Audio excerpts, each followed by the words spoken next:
Hi guys, it is a brutally cold winter day here in Austin, Texas, the former paradise of Austin, Texas. Here in the end times, we have somehow made it to Monday, January 1st, 2018. Guys, it has happened. Unbelievably, we have stumbled into 2018, and I cannot think of a more exciting way to kick off this year than having a casual conversation with one of my all-time Humpty Dumpty tribe heroes who I have been talking about for about 8 years now, and that is the one and only James Howard Kunstler. And I'm going to call James Howard, I'm going to call him Jim if I can be so informal. And for you guys,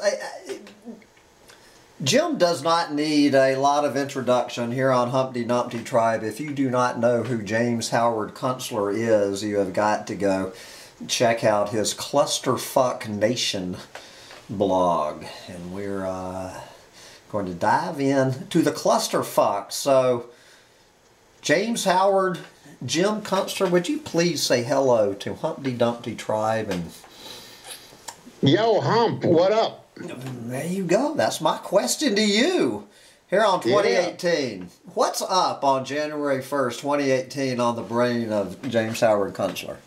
Well, we made it to 2018, and I didn't actually have any expectation that time would stop, and it sure didn't, and it goes on every year and keeps on going on.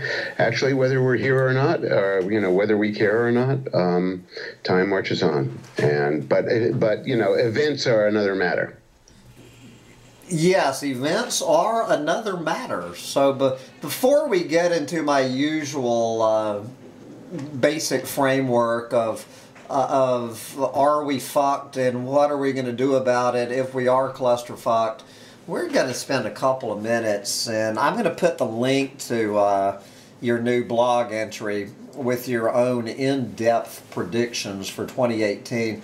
But let's just touch on a few of them. Obviously, the big question for so many people is Donald Trump still going to be president on December 31st, 2018? I mean, why or why not? Well, I predicted last year that there would be a coup d'etat to remove him inside of 3 months of his inauguration, and I was obviously wrong about that. So why were you wrong? What happened? Well, I was wrong because I made the wrong guess.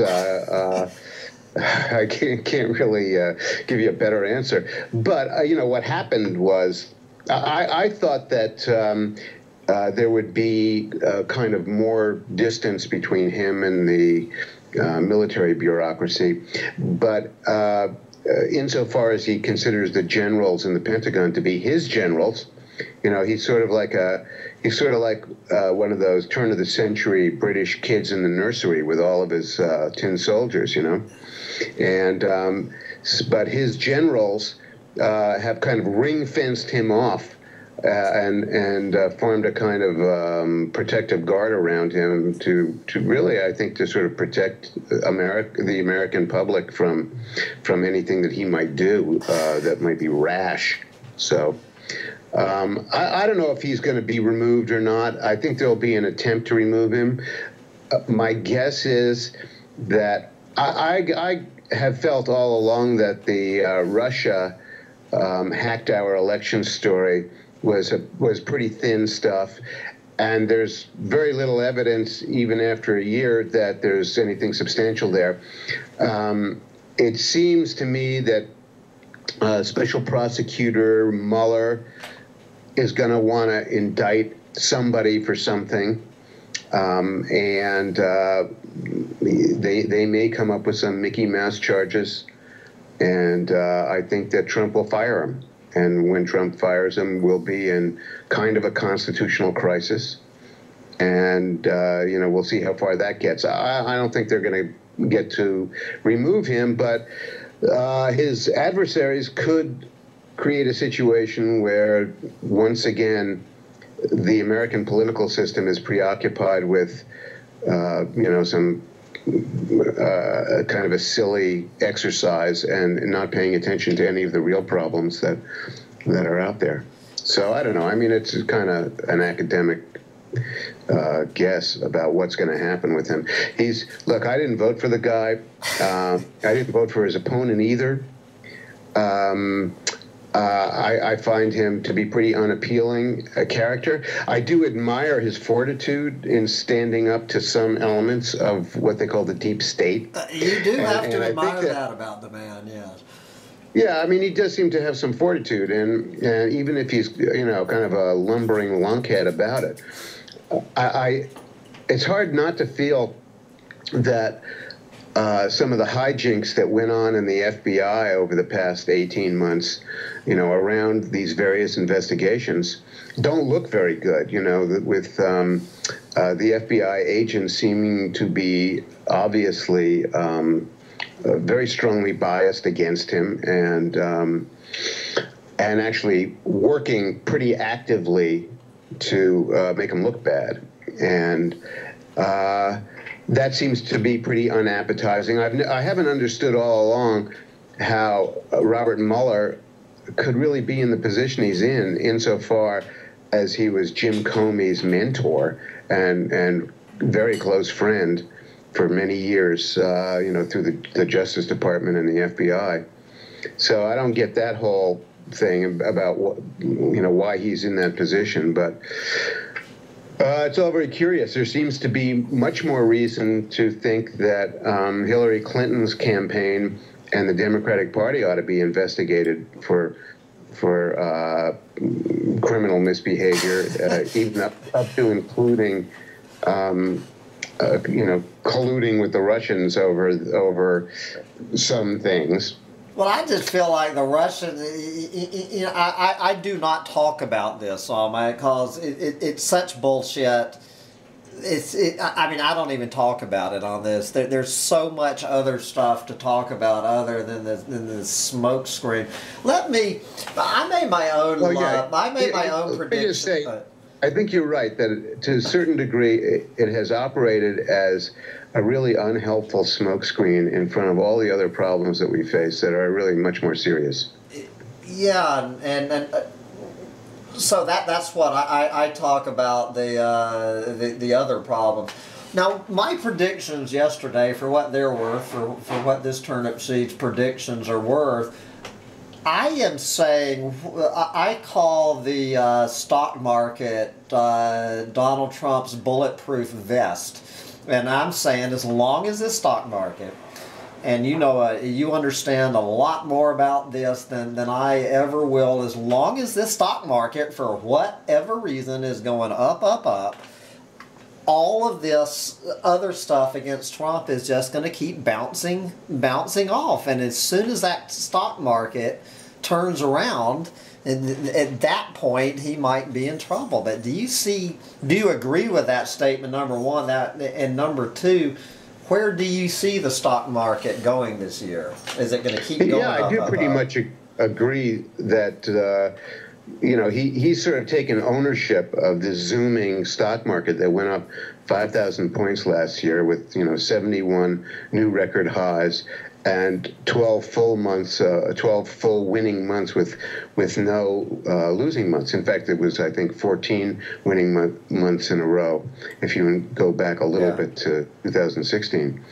And, it's been an extraordinary ride, and I think it has been due simply to the central banks in rotation injecting a huge amount of so-called money into the system, and I think that's exactly why the stock market went up. These central banks are now all making noises about reducing their so-called liquidity injections, and it would seem that the natural result of that would be for the stock markets to go down. Do you see a small dip, or do you see an over the cliff? Do you have any crystal ball where this is all Yeah, going I to have go. a crystal ball, but I don't know if it, I can't vouch for its accuracy. It's my crystal ball for whatever it's worth. It says that the Dow Jones Industrial Average, I think, will go down to 14,000 or less, and that would be, more than that would be more than a 40% I think I think it could possibly go a bit lower because stock markets that have been really badly mispriced. Once they correct, they tend to overcorrect a lot.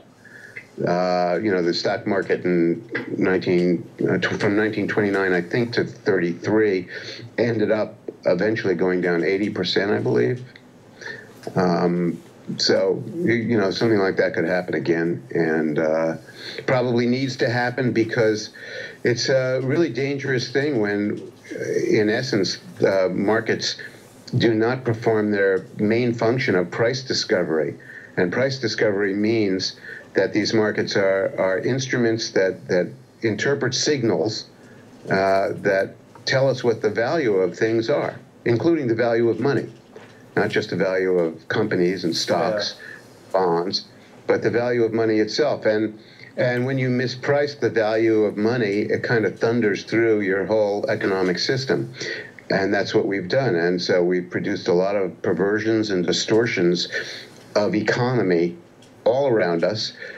And, probably the most visible sign is this dynamic that we call the unequal distribution of wealth that has gotten completely out of hand. Absolutely, Joe. What are they saying? What is the latest? The richest 62 human beings on this planet? But there are a very few very wealthy people who control an enormous proportion of the nation's wealth. And the planet. It's not just the nations, the planet. And it's not a healthy thing.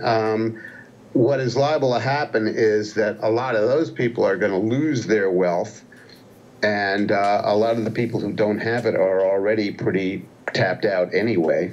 And so, in the aggregate, we will become a poor human society and a poorer planet and probably a poorer country. But we need that to happen, and it doesn't necessarily mean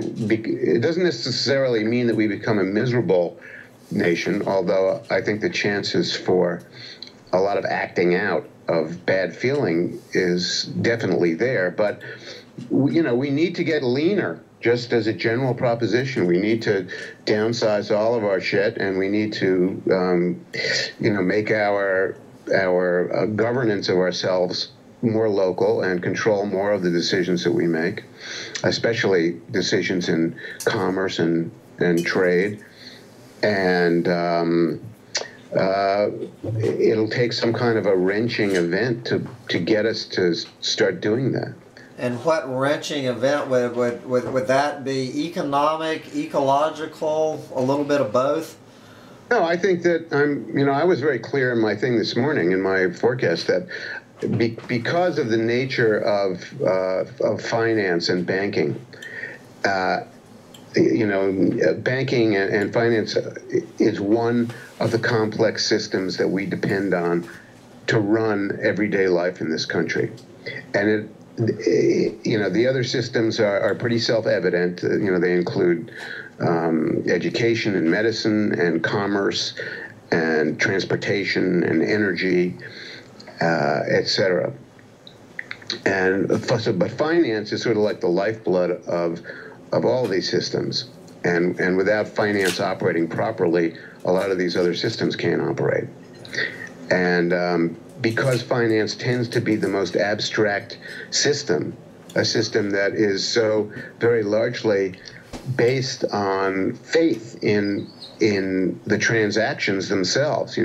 My faith that you're going to honor the debt that you have, or that you're going to make the payment that you owe for a shipment of ore, or the faith that the financial system runs on tends to make it very fragile.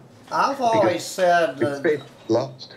my point, since I think one of my very first videos 8 years ago, when I was first going down all of this rabbit hole, but saying the only thing that I can figure that's holding this whole house of cards together is fear of it falling apart. Do you agree with some of that, what I'm trying to say? Yeah, I do. I think there's a lot to that.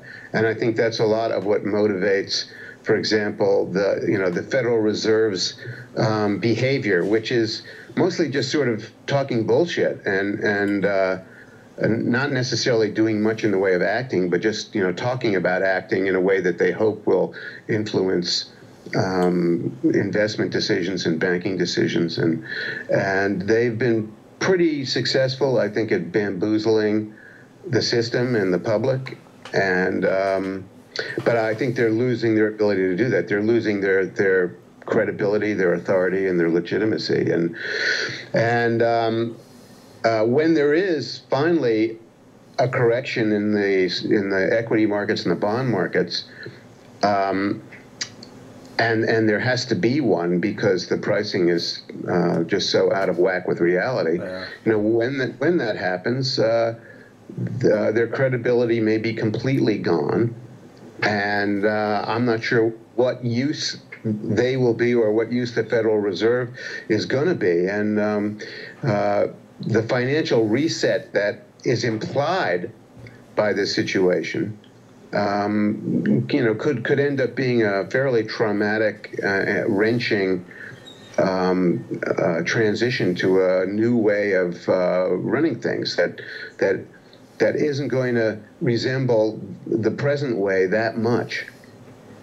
I mean, one of the things that's going to have to change is that we're going to have to start making promises that can be kept, especially financial promises. And one of the big promises that is at risk are the retirements of millions of people who are going to be affected very badly when there is a correction in the stock market, for the simple reason that the pension funds were driven to invest in stocks because they could not get any, they could not make any annual money, or profit, which is known as yield, from investing in safer bonds. And of course, the safety of those bonds, like U.S. Treasuries, is now only kind of hypothetical, because they may indeed turn out to be not so safe at all. So I agree with your statement that the whole system is sort of being run on faith and simply the wish to keep it going because we're so terribly afraid of what will happen if things start falling apart. Okay, I want to mention, I guess it was in the middle of your latest post on your 2018 predictions, where over and over and over again, no matter who I'm talking about, talking to, or about for that matter, we get the takeaway message, the bottom line. Over and over again, and this is one of my mantras on Humpty Dumpty Tribe, is you cannot have infinite growth on a finite planet. When you boil it all down, can you just take a rip on that statement, you cannot have infinite growth on a finite planet, and what that means for the planet? Well, a lot of people have highlighted that. I think very clearly. Chris Martenson talks about it all the time, and I think John Michael Greer's talked about it a lot, and I'm sure Derek Jensen understands it. And Michael Rupert certainly, until he blew his brains out, that was certainly his biggest mantra. I knew Michael a little bit. I met him 3 or 4 times over the period from 2005 to the time that he died, and he was a very sweet guy, but I must say that I always thought he was pretty unstable, and I wasn't really surprised to hear about what happened to him. I thought he was a kind of a bipolar personality, and there were times when I met him when he was really ebullient, And then, I knew from other people who were friendly with him that he went through very, very dark passages. So, but he did get it, that you can't have infinite growth on a finite planet. And he actually laid it out pretty darn well. Hambone, I don't know if it really needs to be elucidated. It's a pretty simple principle, that's just, there's a certain amount of oil and a certain amount of good metal ores on the surface of the earth, and a certain amount of fish in the ocean, and a certain amount of good water and good soils. And if you piss them all away or use them all up, you're not going to be able to run this techno-industrial system that relies on, processing enormous amounts of these raw materials. But how many people on the planet understand that? I don't know that it matters. I mean, there are an awful lot of people on the planet who don't understand anything. So, what matters probably is that, I was going to say what matters is that, people in charge of running things should have a clear notion of what's going on. But because I do believe that societies are essentially emergent phenomena, and that they're self-organizing in the strict sense of what emergence means, and because I believe that they are self-organizing and emergent, I kind of believe that they will just respond to the circumstances that reality presents at a certain time in history, and they will, they'll go through a period of disorder, and then they'll self-organize in a new way, and the new organization of our society may be a very surprising disposition of things. I wrote 4 novels. Yeah, I've read all 4 of them. Well, thank you. I wrote these novels under the rubric of the title of the first one, which was World Made by Hand. And my intention was to illustrate in dramatic fiction the kind of world that we were probably going to be moving into. And, it was a world in which the population was reduced, and the electricity was not working anymore, and the local economy of the little town that was the center of the story was centered around farming and agriculture and the activities that support that, and that society had reorganized itself. And there were, several different modes of reorganization that people were attempting to try out. One of the characters was a farmer who had kind of organized his farm along feudal lines. Yeah. And he had very mixed feelings about his position, being the guy in charge, the feudal lord. He didn't call himself that, of course, but there was a recognition at his establishment of, where things sort of stood between him and the people who had taken shelter on his property in exchange for, working the land and having some kind of a social structure to hang their lives on. Remind me of the time frame. Did you ever put a year in that whole series of novels? I can't remember where the... Oh, no, of course not. But I did try to give people to understand that it wasn't that far into the future. It was, still, it was still the first half of the 21st century. Oh, really? Okay. So, well, we're 18 years into, there's 32 years left in the first half of the 21st century. So I guess do the math. And after all, look, Hambone, that was an exercise in imagination and fiction writing.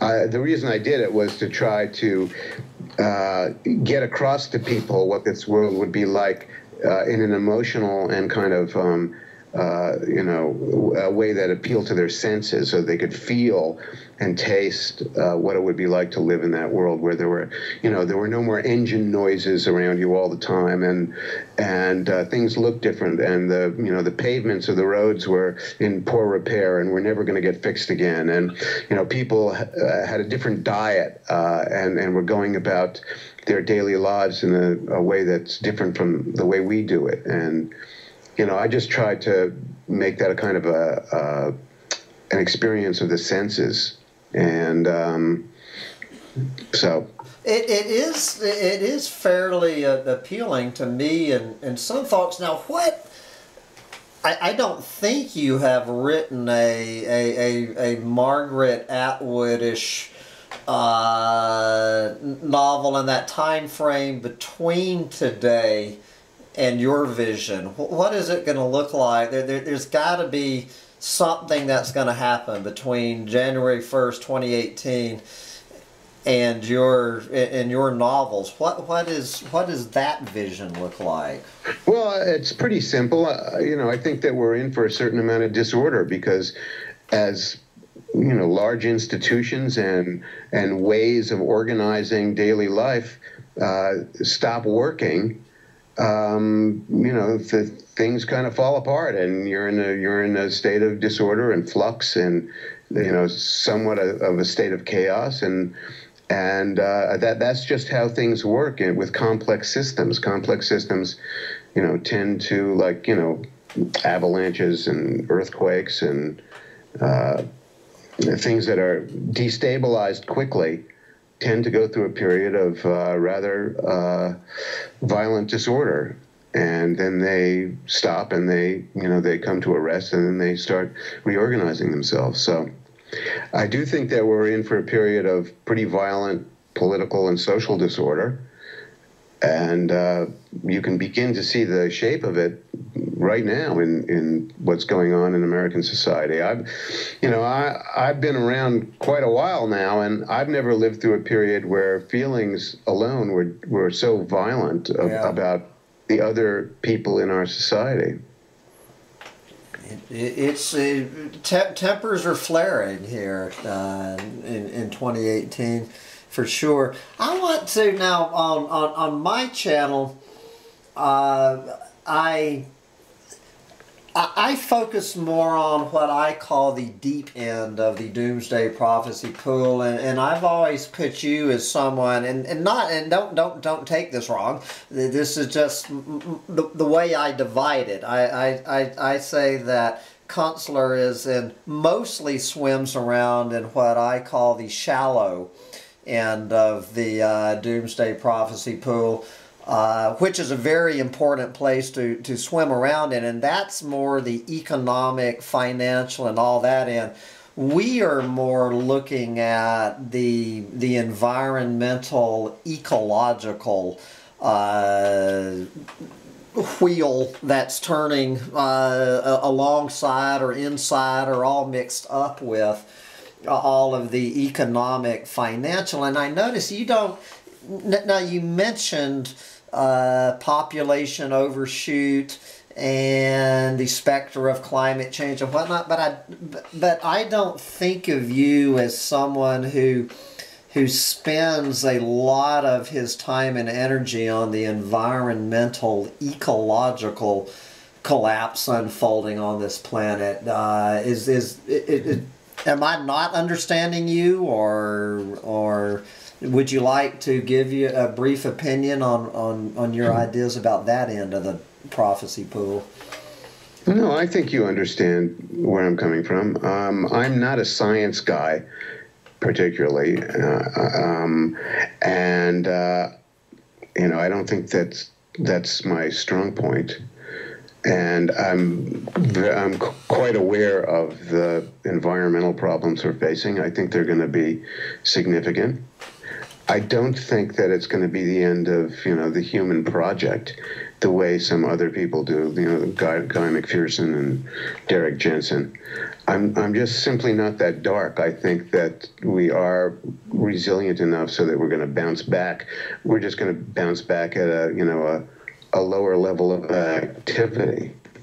and I don't know for how long. I think it'll probably go well. And I think that's what we need. We need a time out from the kind of things that we've been doing, and we're going to get it. But I pay attention to a lot of the ecological news, and I'm pretty disturbed by it. I don't like to, it troubles me a lot to hear about what's going on in the oceans. And I'm very concerned about climate change. I mean, I got up this morning, it was 20 below zero here in upstate New York. I was very worried about my little chickens out there. I bet. And, it's still below zero, and it's 2 o'clock in the afternoon out here. And we've had a whole week of this. I've actually never been through a week of such extreme cold in upstate New York in about 35, 40 years. Unless I'm forgetting something, but I don't think we've ever had anything like this where it was, below zero every day for 2 weeks. And of course, I looked at the weather in Europe the other day, and when it was zero here, it was like 53 in Paris. So, yeah.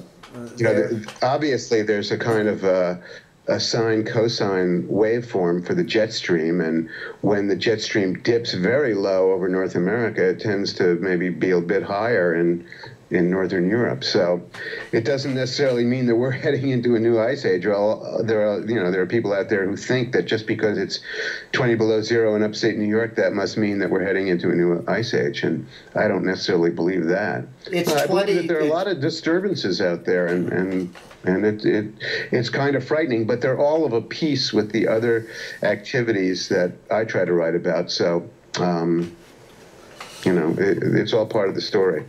Well, since we're exactly at 30 minutes, and usually these conversations last about 45 or 50, and then the battery will shut off in 30 more minutes. Let's switch gears, and for the second half of this, I want to go to my more standard framework of questions. I have 2 questions, each of which has 2 parts. So I'm going to ask you the bottom line, boiling it all down, Jim.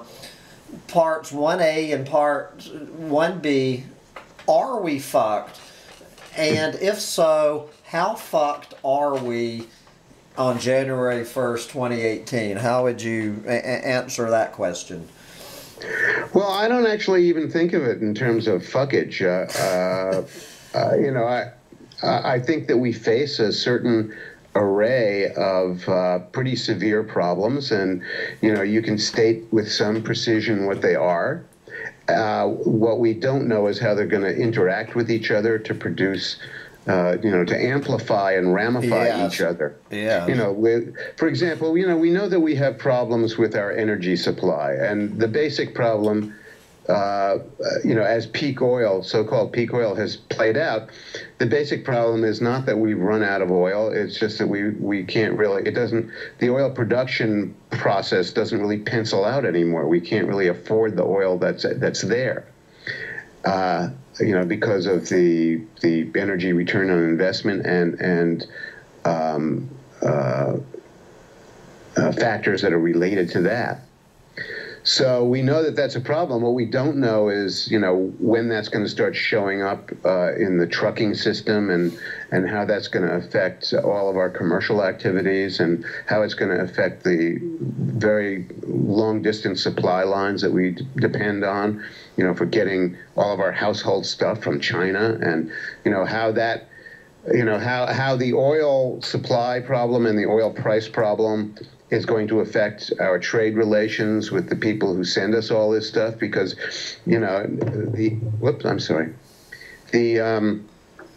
the problems associated with oil are not going to just stand there in isolation from everything else. They're going to, affect geopolitics especially. And if our relations with our suppliers go south, what are we going to do? How are we going to get any of the household products that we depend on? We don't make anything anymore. We're going to have a fleet of driverless electric vehicles and drones bringing them to us, is what I hear. I read a lot about that, and that's a very disturbing thing, because you know, some of the most supposedly intelligent people in our country are lost in these, what I call techno-narcissistic fantasies, you know, that kind of resemble the, you know, the Buck Rogers fantasies of popular mechanics from 1955. They're so silly. You know, I'm much more interested in how we're going to revive the mule breeding industry than you know, how we're going to get an electric car fleet going. So you're not a, well, this is already going into, obviously, what was the main thing I want to talk to you about would be question 2A. Is our response as humans, as a technological global industrial society, to this tsunami of shit that's rolling in on us, the green energy, I just, even saying that term, green energy, sustainable development goals from the United Nations, the Paris Climate Accord, the whole slew of that stuff, which you can probably tell by my voice, what my opinion of it all is. Just sum that whole thing up. And what is our response? Do we have the technological ability? And even if we do we have the political will to turn this freight train around at this point, trying to keep it going, what we got going? Well, I think you put it pretty well. And as I said, a lot of the people who you know, are fundamentally smart people seem to be lost in techno-narcissistic fantasies, and it's just very unfortunate. It's unfortunate in the sense that it's going to do nothing to. I do see it as continuing the party for a few more years. And, yeah. Okay. I'm sorry. I lost your train of thought in my own head. And look at it. There was a long period of time when I was on the road doing college lectures, and I don't do that anymore, largely because of all the hijinks that are going on campus and the constant attempts to censor and shut down speakers who present uncomfortable ideas. Didn't you have a little issue? What was it actually? You went to, was it Google you went to speak before and you were not well? No, I didn't have an issue with them. It was that was more of a kind of a comical interlude, but. What I used to tell the audiences in the colleges was that there aren't really a whole lot of, quote, solutions that are going to allow us to keep on running our shit the way we've been running it.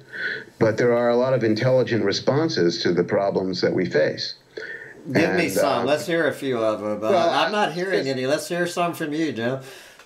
Well, part of it is simply to recognize that we're not going to run Walt Disney World and the interstate highway system and suburbia and the U.S. military and Walmart on any combination of alternative fuels. Yeah. You know, that's just a silly fantasy. We have to make new arrangements for everyday life, and we have to reorganize the way we live. I wrote several books about the fiasco of suburbia before I got into writing The Long Emergency. Mm-hmm. And it was really the reason that I did write The Long Emergency, because I was fascinated by the whole suburban problem. And you couldn't fail to notice if you were thinking about it and writing about it, that, you know, this was a living arrangement we had developed that didn't really have much of a future. And of course, a lot of it hinged on that dynamic that you mentioned earlier of living on a finite planet and expecting and needing to keep on growing in the way that we experienced in the late 20th century indefinitely, and that wasn't going to happen. Well, it's here in Austin, Texas. I don't know what it looks like in upstate New York. Here in Austin, Texas, the suburban McMansion model, it's going out in all directions. I mean, Sure. I see no change, and the price of gas is $1.99, 3 blocks from here. I see no change here, at least in the great state of Texas. Yeah, that this I don't think model that is you ready will to see any change. change for until, as the economist Herb Stein observed 30, 40 years ago, things keep on going until they can't. And that's pretty much what's going to happen with us. We're going to keep on doing what we're used to doing because, look at, our behaviors in this culture are supported by vast networks and systems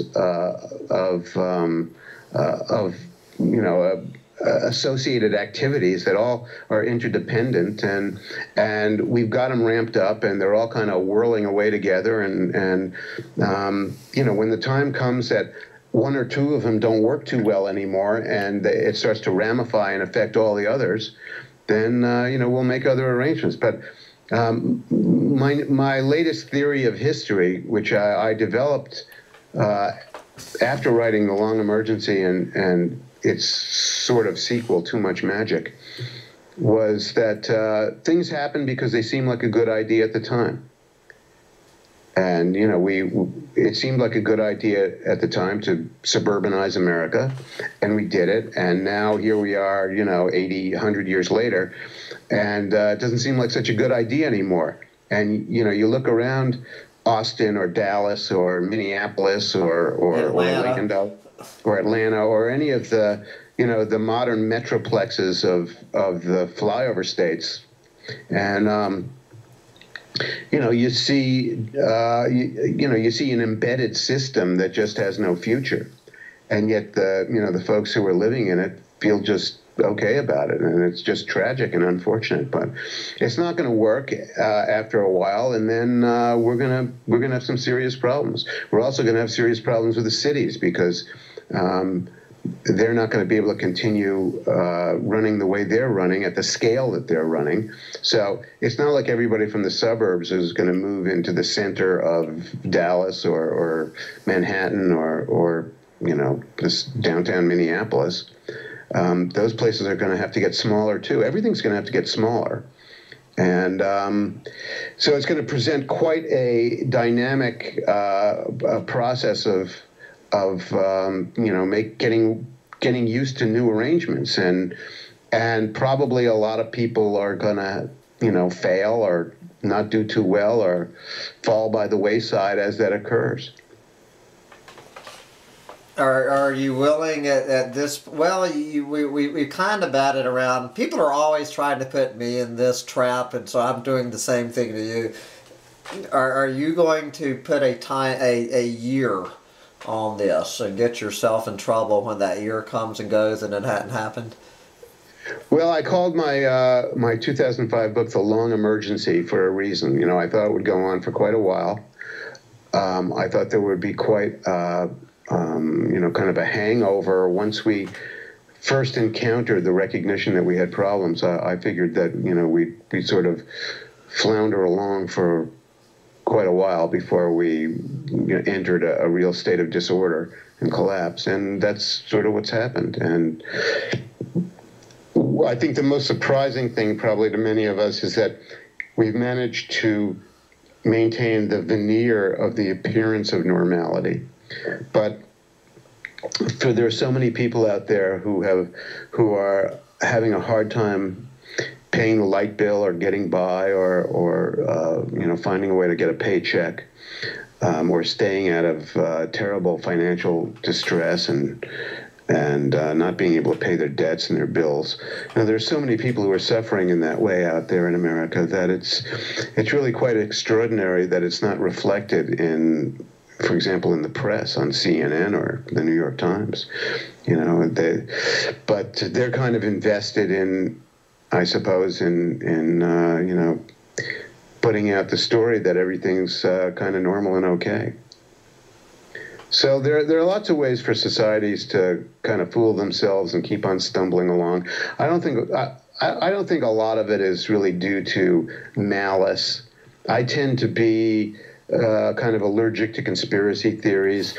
I do think that there is such a thing as the so-called deep state, but I don't think it adds up to much more than a permanent bureaucracy with an elite leadership that is dedicated to preserving its prerogatives. Yeah. And it's dangerous for that reason, but I don't think it's, some kind of a satanic cult or anything. It's just unfortunate. One of the things we don't teach anymore in the universities is this whole idea that life is tragic. And that, and by that I don't mean that everything turns out badly. I mean that the choices that we make are for real and they have real consequences. And we've been living in this weird social climate where anything goes and nothing matters for at least one generation, and that's affected us pretty badly. So we're kind of we've lost our moral compass, and we don't know what we're doing. We can't form a coherent consensus among the thinking people in our culture about what's actually happening and what we should do about it. And that's probably the biggest problem of all. This failure to form a consensus in leadership. And instead we're just kind of wallowing in fantasies, and so it's tragic. But that said, I remain cheerful enough in my own daily life so that I'm not like socked in with despair or anything. Well, that brings me to my part 2B question. And before I started running this, I was asking Jim if he was a doomer. So I'm just going to pick up. I said we'll hold it towards the end of our conversation. So this is a good time of any. Are you because the name of my new feature, guys, is going to be Voice of the Doomosphere, but I'm not at all sure that that Jim is a doomer haunting the Doomosphere, and some people might misjudge him as that. So, Jim, are you a doomer? And if you are not, what is your advice to people who are doomers and who are going down this rabbit hole and getting depressed and trying to keep from pulling a Michael Rupert? How do you do it and to keep from getting dragged down by all of this, and what do you advise people to keep from that happening to them? Well, one of my hidden agendas in writing the World Made by Hand series of novels was to present a future world that was quite different from what we're used to, but one that still had a lot of human satisfaction and joy in it, despite the problems that the society had gone through.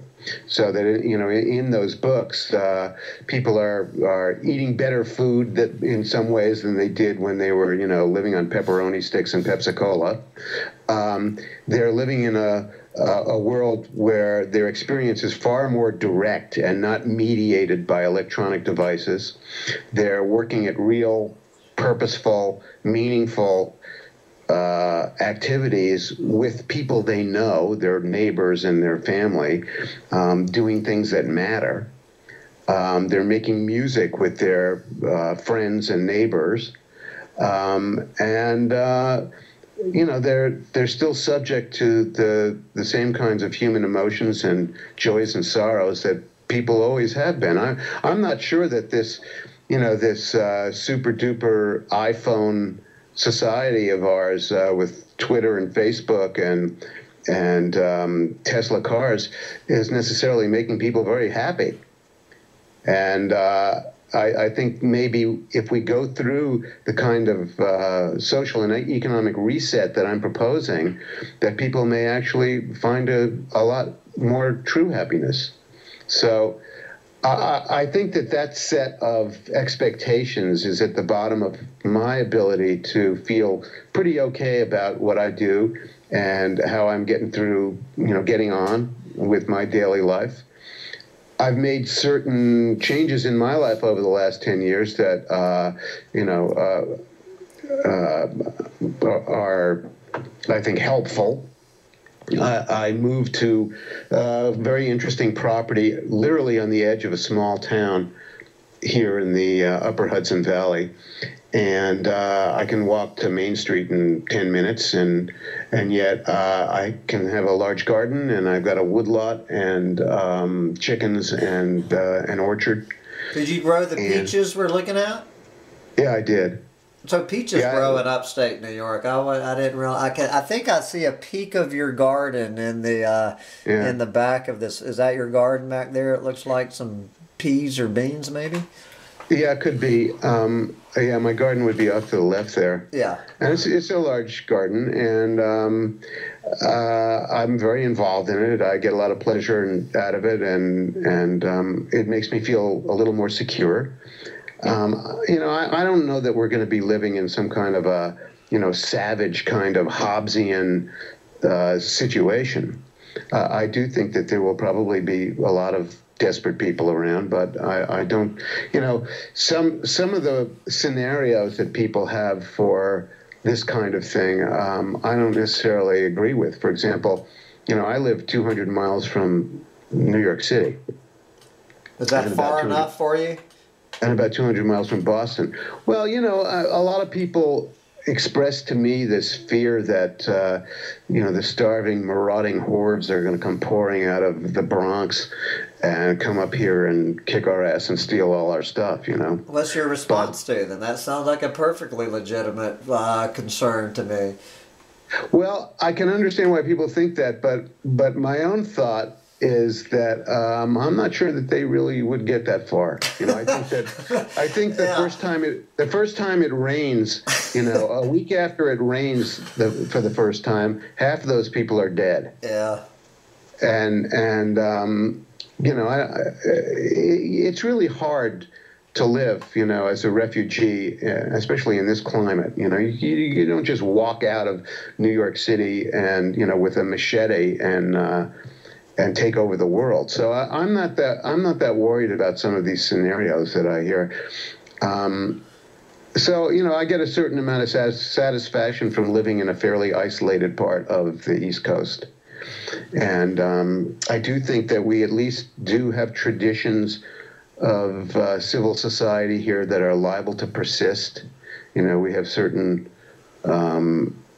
civic forms and ceremonies of running our own affairs that are still going to be meaningful for us. And so I made these changes in my own life, and you recommend them to people? I'm actually going to be shopping for real estate in your neighborhood next summer. I have a house on a Texas floodplain. My house is on a Texas floodplain, and I think it's time to be selling my house on a Texas floodplain. And I have friends in upstate New York, and they're saying, Hambone, you need to come up here and check it out. So you recommend? Well, land is cheap up here, and all over upstate New York. From I'm over here in the eastern end by the Vermont state line, but from here clear to Buffalo, there's a lot of cheap land out there, and the land in the western part of upstate New York is probably a lot better than the land here for farming. It's not as stony, and it's better soil, and so there's a lot up there. But you have to be willing to put up with a couple of weeks of below zero temperatures. Well, I'm going to buy me, take some of my proceeds and buy me like a half acre just north of the Everglades and the Big Cypress, which are going underwater. So I'm going to buy me some beachfront property about halfway down the state of Florida to run to for a couple of months a year. So maybe I'll come see you next summer. Maybe we'll actually be able to sit down on that nice looking porch of yours and meet up next summer. But right now, I see our time is running out on the clock. So, first, before your goodbye message to Humpty Dumpty Tribe, just plug yourself, how we can find you, and that usual stuff. I write a blog every Monday and Friday at www.kunstler.com. And it's there every week, rain or shine, without fail. And my books are advertised on my website, and you can find them at Amazon and many bookstores. And I'm out there. I did want to say one more thing to answer your last question, though. Okay. You know, it's apropos of what you said yourself. I do think that probably the most important consideration for people is to make a good decision about where they're going to live. And if they're going to move to a place that has some prospect of being a good place to live when things get a little disorderly. And that means away from a city where you can have a garden and some chickens. Is that what I I'm think hearing? that would be a good start. I'm not that optimistic about the Sun Belt. And I think that the Great Lakes region, the upper Midwest, the Northeast might be a good bet. I think the Rocky Mountain states, as beautiful as they are going to be pretty lean. Yeah. Pretty lean pickings out there. And, you know, the West Coast It's on fire. The West Coast has got a lot of problems, and it's not a place I would particularly want to be. Okay, well, as I say, maybe we'll meet up next summer when my sister has 265 acres in Vermont, and probably about 100 miles, not even, probably about 80 miles east of you. So where is she? She is in a little town called Moortown, which is about 20 miles southwest of Montpelier. Oh, no, that's closer to, that's probably about 50, 60 miles from Yeah, now. I figured it had to be, because I'm going to be at her place for the 4th of July. Anyway, so Yeah, in our last couple of minutes here, just give us James Howard Kunstler on January 1st, 2018. Give us your, if this was the mainstream media interviewing you, and you had a total of 60 seconds instead of 60 minutes to send your message out to the planet today, give us your 60-second piece of advice to planet Earth today. Well, be realistic. Take care of your business, and that will help you lead a purposeful life. Be kind to others. Learn how to play a musical instrument, and get handy in the garden. I think those are some fine words of advice to close out this excellent interview.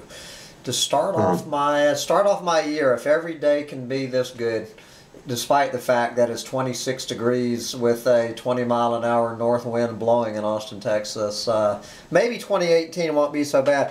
So, Jim, stick around for a minute after I hang up. I'm just going to wrap this up. So why don't you say goodbye to the folks out here in YouTube land, and then I'll say goodbye, and we'll come back and talk for a second. Goodbye out there, folks in YouTube land. Don't get too down. Things are going to be okay for a lot of us, and keep your chin up and be intelligent and do the right thing. There you go. And with that, we are going to say thank you very much for taking an hour out of your New Year's Day 2018. James Howard Kunstler. And this interview, probably, I'm going to do these on Tuesday night. You're already the third one in the pike, so probably that will make you January 16th. I'll be sharing this with the crowd. Okay, Hambone. All right, but thank you very much. Do you actually go by Hambone? Yes, that is my real name. But your name is Sam. Yeah, some people call me Sam, but for here I'm Hambone. I'm always Hambone. And for the moment, is it true that you're moving to Florida? Well, I'm going down there for 2 months. But you don't have any intention of staying there. Well, as I say, I might look for a little piece of land. I'm coming back in the spring to sell my place on this Texas floodplain before the next hurricane season, and then we will see where the year takes me. But thank you very much. We're running out, but I'm going to come back and talk to you. Hold on, don't go anywhere. All right, guys, that was fun. And are we off the air? No.